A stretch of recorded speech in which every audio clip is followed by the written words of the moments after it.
பாத்தீங்களா எவ்வளோ கெட்ட வார்த்தை, என்னென்ன வார்த்தைலாம் பேசக்கூடாது அந்தந்த மாதிரி வார்த்தைலாம் பேசியிருக்காங்க. இதுவே ஒரு பையன் பண்ணியிருந்தா சும்மா விட்டுருப்பீங்களா? இன்னத்துக்கும் அவனை போலீஸ் ஸ்டேஷன் கூட்டி போய் முட்டிக்கு தட்டி கேஸை போட்டு ஒரு 4-5 பெண்கள் இருக்கிறனால தாங்க நம்ம நாட்டில் பெண்கள் மேலே இருக்கிற மரியாதையே கெட்டு போகுது. ஒன்றும் இல்லைங்க, சென்னையில் நடந்த விஷயம் தான் இது. ரோட்டில் நடந்த ஒரு சின்ன டிராஃபிக் ஜாம் தகராறில் இந்த பொண்ணுங்க எல்லாரையுமே கெட்ட வார்த்தை பேசி அசிங்கமாக பேசி திட்டிருக்காங்க.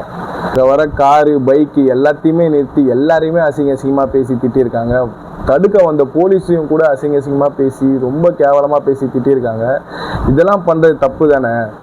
அப்போ இவங்களுக்கு எந்த மாதிரி தண்டனை கொடுப்பாங்க, எந்த மாதிரி தண்டனை கொடுத்தா கரெக்டாக இருக்கும்ன்றதை கமெண்ட் செக்ஷனில் கமெண்ட் பண்ணிட்டு போங்க.